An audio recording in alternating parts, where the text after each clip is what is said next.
welcome and thank you for your patience. We had a bit of a technical difficulty connecting, but we are here. This is day 3 of Museum Week.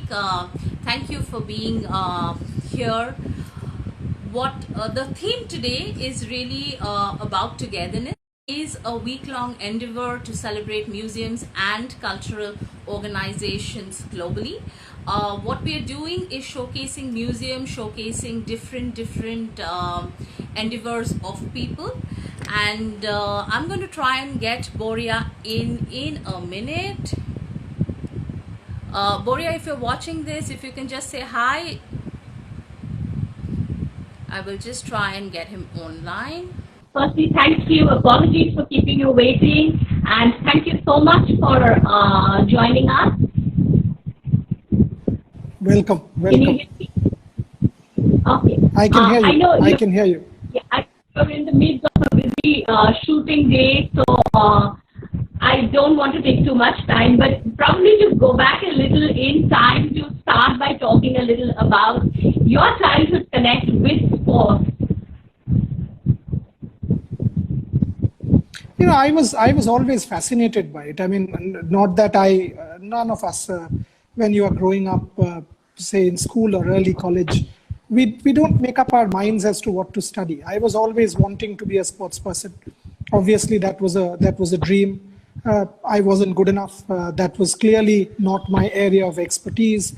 And very, very early, I realized that I did not have the talent to become a sports person. So what is the second best thing? The second best thing is to study and write about it. And I realized that I had the ability to try and understand sport and try and understand society through sport. I mean, I was fascinated by it, trying to understand society through the prism of sport. I was fairly focused from my early college days. So undergraduate in Presidency College, 11, 12 in St. Xavier's College, I was pretty clear I wanted to study history and study history of sport. So it was pretty natural. I mean, when I passed my bachelor's and then my master's, I got lucky in the sense I did well in my examinations. And thereafter, I got the Rhodes Scholarship to go to Oxford.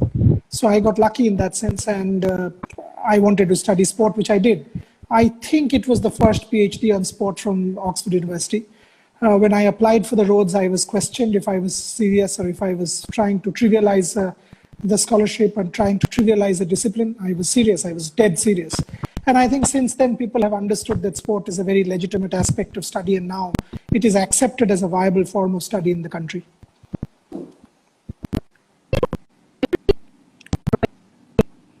Your connection is horrible, huh?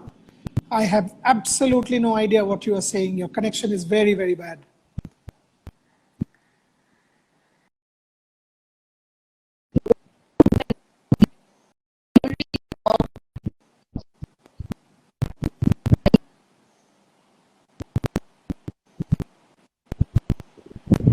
Hello? Let me just check again. Is it better? I've moved a little bit. Are you able to hear? It doesn't matter. You ask me the questions.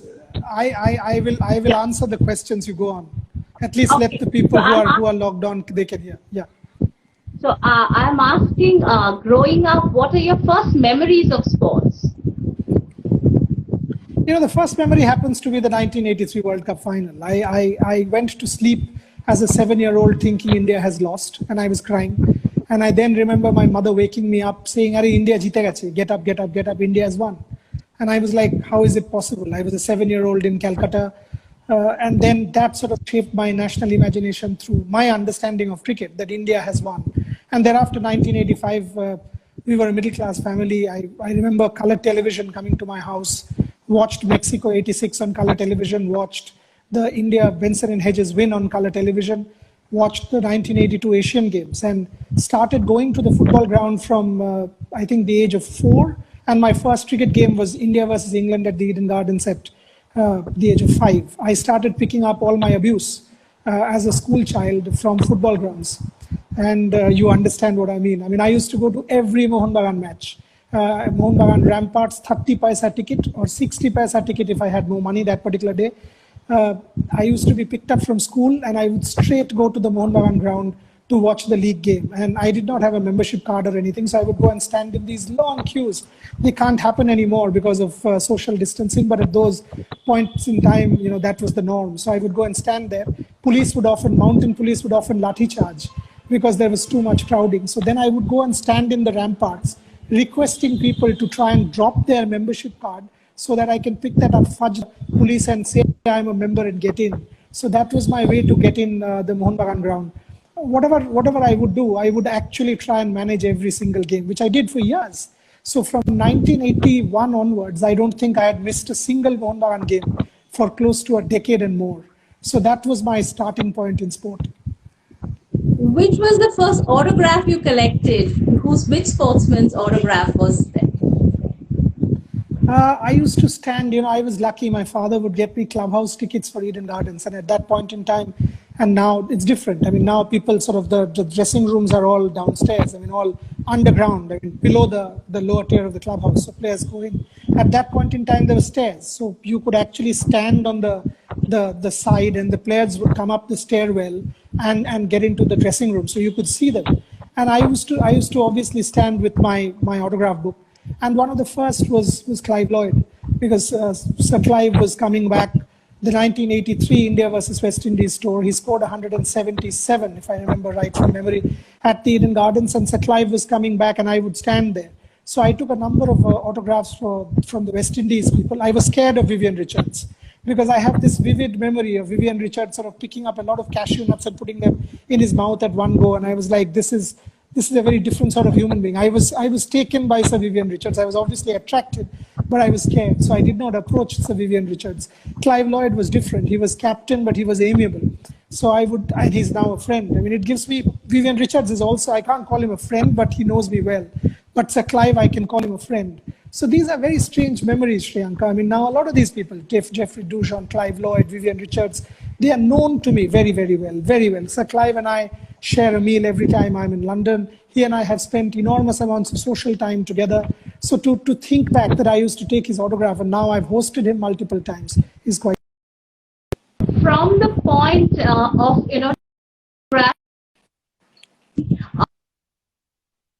other sort of artifacts of sports, how did that journey come about? Was that sort of in your childhood, or did that happen more later? How did that transition happen? No, this is a much later thing. I mean, I went to England in 1999 on a Rhodes to do my PhD, and I used to go to Lord's every week, 3 days a week, and would spend 2/3 of my scholarship money trying to research at the Lord's Library. And I would go to the library and spend whenever I had free time, in the sense I was taking a break for lunch or coffee or whatever, I would actually go to the Lord's Museum and would take a look at these artifacts. And, and I would take a look at artifacts belonging to Ranjit Singh Ji, to the Indian team of the 1930s. And I would think to myself that, if Indian artifacts can be here at Lord's, why not in India? And that triggered it, the idea and the desire to collect artifacts. Obviously, they are expensive. And I did not know players then, so I couldn't go up to anybody and say, give me an artifact.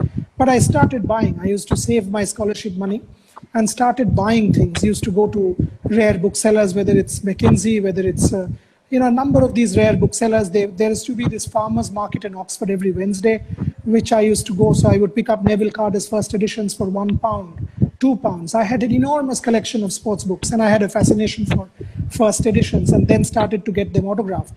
And then once I started earning money, I started getting to know people, became a journalist, and obviously an academic. I started getting backstage, covering events, and then it became a serious thing. And then, I've spent enormous amounts of personal funding in acquiring artifacts and buying artifacts from auctions. And now people give it to me because they know I'm a serious collector. I have a legacy in the sense I've built a sports museum, and it is going to be there. It will outlive me. And it is a sports museum that is a legacy for this country. So then it became a serious commitment. It started as a hobby and a passion. And at one point in time in 2014, 15, or rather 16, I realized that I had about 2,000 artifacts at home. I have a fairly biggish house. It's one of those North Kolkata houses, kind of old four-story building with 3-4 of us staying. So the whole top floor is my library. So I could keep the artifacts there.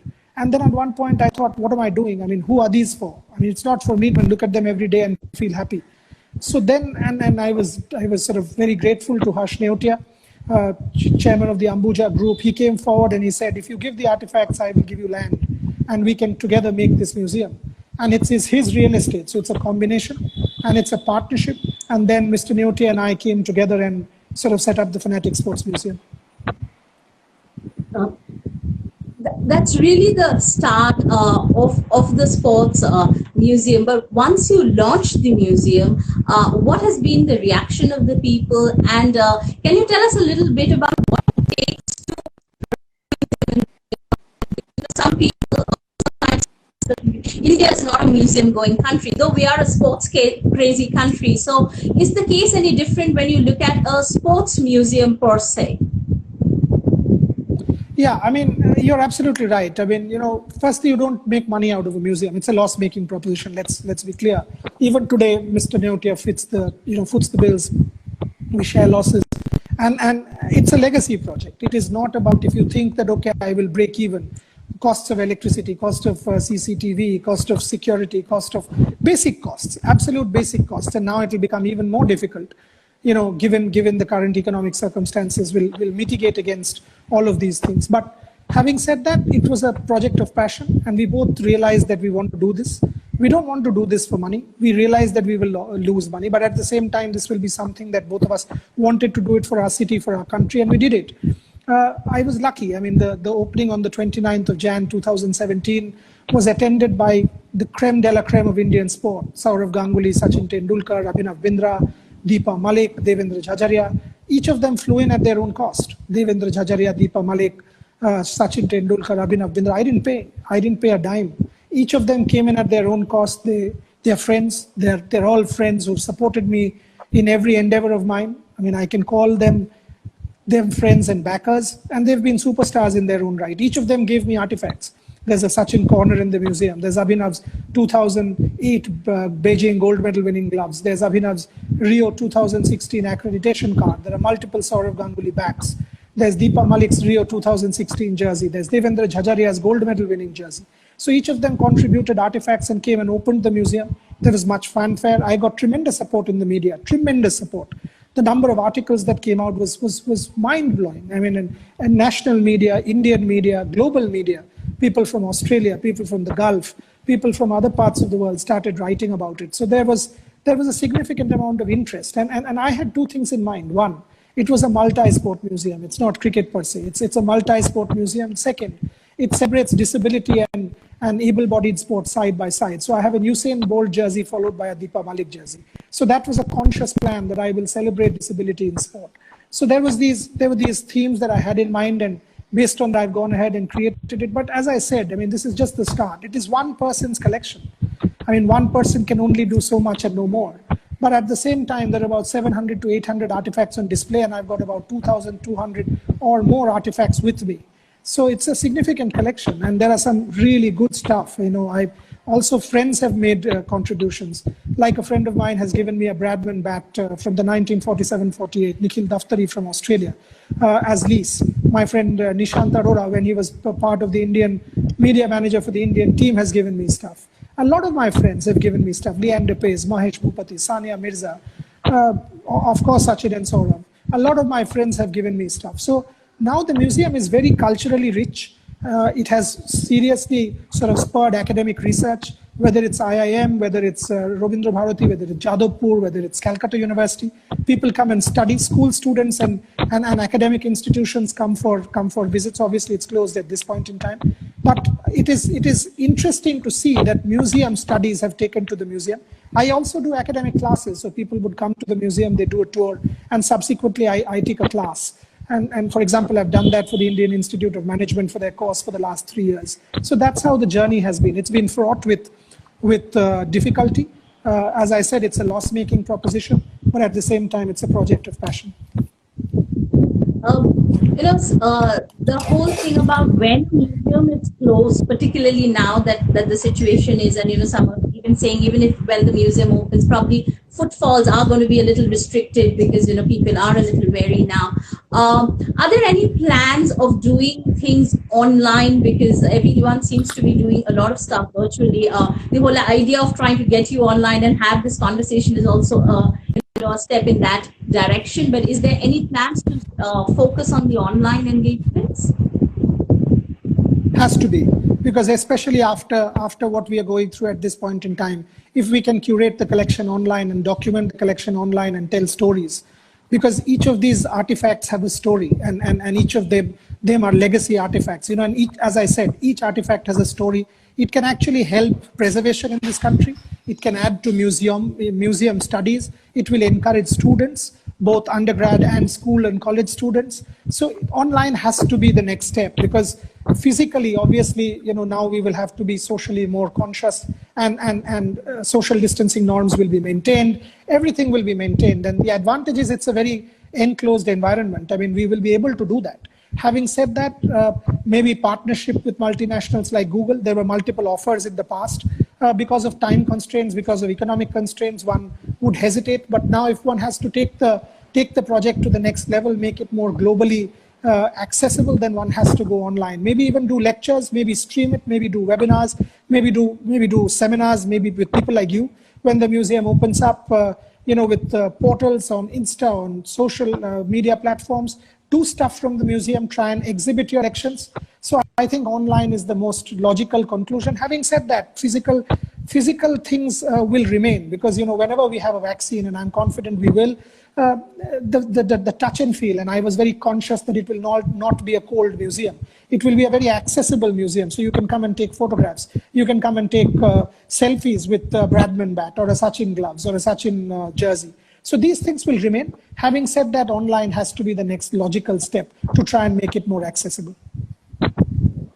I think one of the questions I remember somebody had wanted me to pose to you is, do you have internship programs? There are lots of students in the museology field who are interested to know, do you have internship programs, or would you be opening up for internship programs? Absolutely will, because this is something that's a very, very good question, because the idea is to encourage students. This is not Boria Majumdar sort of conserving 3,000 artifacts for his own name, fame, and whatever. I mean, this is not an ego boost. I can do without it. I mean, it has nothing to. The museum is not mine. The museum belongs to you. The museum belongs to every sports fan. If you feel validated or vindicated, and your love for sport grows, if I can produce one athlete who comes, sees the museum and feels encouraged, if I can produce one scholar who comes and decides to do sports scholarship, if I can produce 10 journalists who decide, okay, I will take up sports journalism because of this, the journey is validated.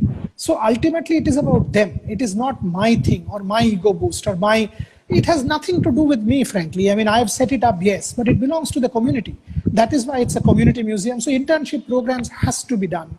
If one has to take it to the next level and preserve it for posterity, because otherwise what? I mean, I will go once a week or twice a week and try and do it as, for a fair while. And then after that, what? I have my own work. The museum doesn't give me my living. So I'll have to move on and do other things as well. So yes, very, very keen to do that. And then maybe set up a trustee board in consultation with Mr. Neotia, hand it over to students, and let scholars, let people come forward, let people make donations, in the sense, not monetary donations, but artifacts. Let them come and curate exhibitions. Let bodies come and curate exhibitions. Say, for example, an IPL team like the Kolkata Knight Riders. I'm very close to them, and we were seriously contemplating a KKR exhibition during IPL of this year, maybe next year. So that's how you keep the project going, and you keep the vibrancy and dynamism going. Any thoughts on traveling exhibitions, given sports is so popular, and but one of the sort of probably complaints is that we are more focused on cricket and a little bit of football, but not so much on the other sports, although badminton has gained some traction in recent years. But any thoughts on traveling exhibitions? Absolutely. I am already was in consultation with the National Sports Museum in England. The National Football Museum in England, which is in Manchester. At that point in time, my friend Kevin Moore was the director. Kevin moved on, so that conversation sort of stopped for a while. But absolutely, I mean, whether it's the Lord's Museum or the Lausanne Olympic Museum or the National Football Museum, I think to bring traveling exhibitions and take it there. And the second question you've asked me about multi-sport, the museum has multi-sport. And when I say multi-sport, it's got as much Indian Olympics and Paralympics as much as cricket. Of course, there's more of cricket and football. Having said that, there is enough amount of Indian Olympic sport, be it hockey, be it football, be it badminton, be it tennis, be it other Olympic sports, shooting. So there is as much multi-sport as you can possibly have. And what is also interesting and important is the library component. You know, I want to set up an archive and make it digitally available because books are fragile. I mean, I've got all Ranjit Singh ji first editions. When I say first editions take the Jubilee book had 7-8 editions, and there was a limited edition as well. Now, personally, I possess all these editions. First, second, third, fourth, fifth, sixth, seventh, including an autographed limited edition copy. So I have all the 8 versions of the Jubilee book. Now, I can't keep all 8. What I can do is I can digitize and keep a copy which will spur research. All of this takes money. All of this takes time. So maybe the second phase or the third phase, maybe apply for a grant to the government of India. So this is the next step. You need time because, as I said, I mean, to set up and to keep it going has taken a lot of time. But the next step will have to be online, will have to be digital to open up and then obviously sort of try and make it into an archive for future studies. One of the thoughts that, I wanted to ask, you talked about the social lens to sports, that's the dimension that you've been interested in. In your sort of research, in your studies so far, how have you seen sporting cultures evolve globally and in particular in India? How has it evolved? As a society, how do we react to sports now than maybe 20 or 30 years back or even further back? Is there an evolution? And is there greater acceptance of sport at a personal level? Of course. I mean, there are 2 kinds of sport. Sport for all and sport for development is one, and professional sport on the other side. I mean, my question is, whenever we open the lockdown, I don't think it is about international elite athletes. It's about you and me. You and me to go out, breathe some fresh air, walk. That's sport. To run in the morning. That's sport. Exercise. That's sport. Now, that is as much important for the health of a population as the elite athlete training in SAI centers. The government needs to allow that because the health robustness of a country will depend on that. England has already done that. If you see Boris Johnson allowing sunbathing and exercise. So these are, in India, we need to recognize this, that sport is deep, sport is at a very, very fundamental level of human existence. And sport is also ritual. Take the opening ceremony of the Olympic Games. It is about nationalism, it is about ritual. When a country marches with X written on their chest, be it Puerto Rico. Puerto Rico is not recognized as a country in the world. But when they march under an Olympic flag in the opening ceremony, with the Puerto Rican flag, they gain a degree of legitimacy. They gain a sense of entitlement. They gain a sense of nationalistic pride.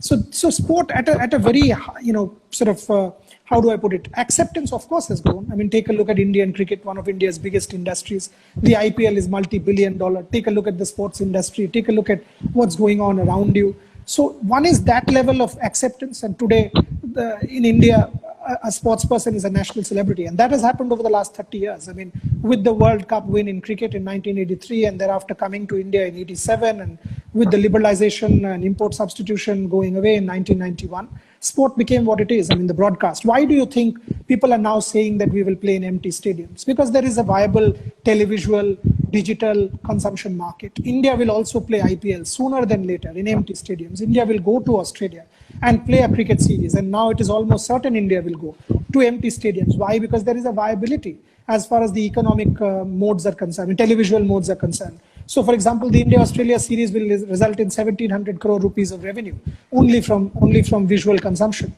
So, of course, sport has evolved, and there is a huge acceptance today. If somebody tells you, "I want to play sport," you will no longer say, "Are nana padashuna karo," or "Do your studies." No, you will say, "Yes, go play sport." So, for example, my own daughter, if she wants to play sport, she's 6. I will say, "Yes, go play sport." So that has absolutely changed. But for me, one person will play elite high performance sport.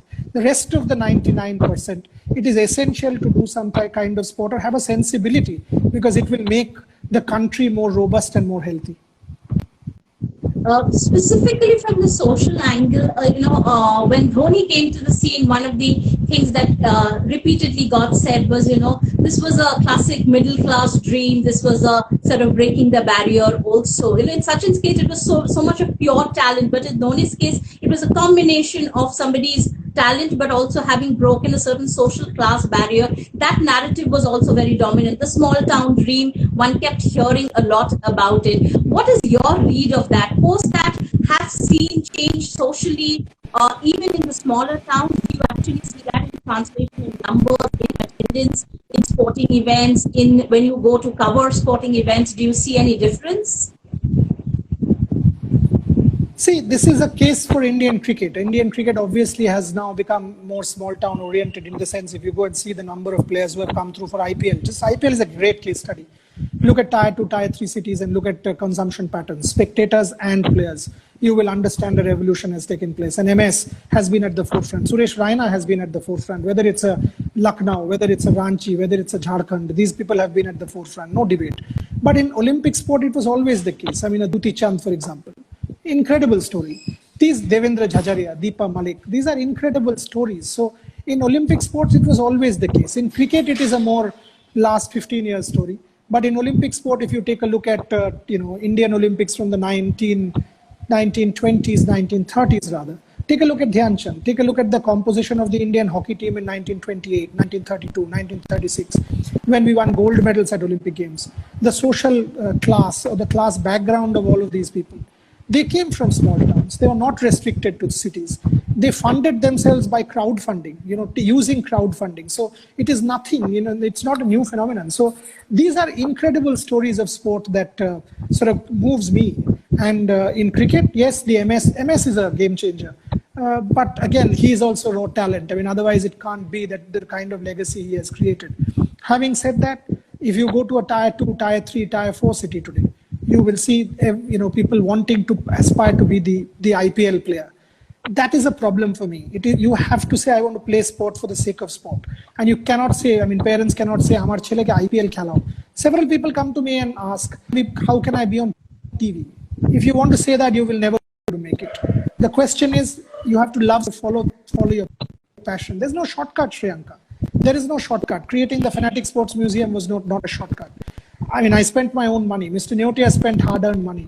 And it was all about passion. In my book, there are two things, hard work and more hard work. And that is what sport is all about. Yes, you will perhaps not be a Sachin, but you will get some. And for that, loads of hard work needs to be put in. I specifically want to talk a little bit about PV also, because a lot has been about women's sports in particular, and in India, the sports first. Completely lost you there. I heard only up to the point that you were asking me about PV Sindhu. I lost it after that. I mean, the connection was bad. I didn't hear you. So the specific question, but if I understand right, yeah. So the specific question was, after her win, when you talk of female athletes, is there a different lens that we apply? Is there a greater number of women taking up sports?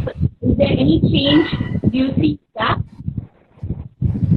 Okay, I will absolutely answer that after that, if you wrap up in 5 minutes, because my daughter is now calling me, and I as I said, I was out shooting, so this is her time to sort of get even with me and play. So my final few answers, it's not only Sindhu. Sindhu's a superstar, but Saina, Mithali, Jhulan, there is an overwhelming acceptance of sport. Today, Harman and Smriti or Jemima or Shefali are national icons. I mean, I don't think there will be another Shefali Verma. Why? Because the struggle that Shefali Verma had to go through, pose as a boy and play cricket, I don't think any other girl will have to face that, because there is now universal acceptance. Sindhu broke the ceiling. There were multiple offers for sponsorship. But before Rio, people were just asking, 5 lakhs for her. There were no corporate takers. Today, Sindhu is valued at 50 crores, has about 17 or 18 brands. So of course there is an acceptance, huge acceptance. Think of the women's cricket team. After the 2017 World Cup final, when they came back, there were 100 plus journalists at 2 a.m. in the morning at Mumbai airport. And Mithali Raj became the cover of Vogue. Jhulan Goswami. One final question. For anybody wanting to start a museum in Indian context, any advice? Follow your dreams. follow your passion. I mean, it is not easy. Nothing's easy. I mean, to run a website or a project like what you are doing, museum preservation, documenting stories, it can't be easy for you.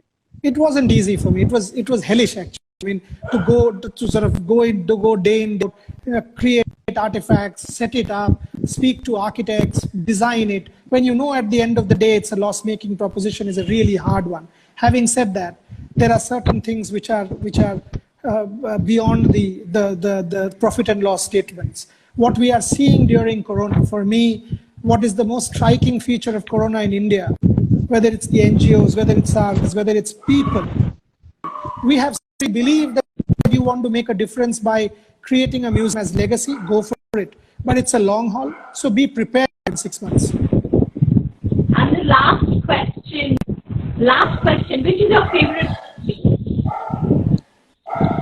My favorite what? Which is your favorite museum? Okay, my favorite museum, the Olympic Museum in Lausanne and the Lord's Museum, because Lord's was the first one I went to and will always remain special for me. But in terms of quality, the National Ice Hockey Museum in Canada, fantastic.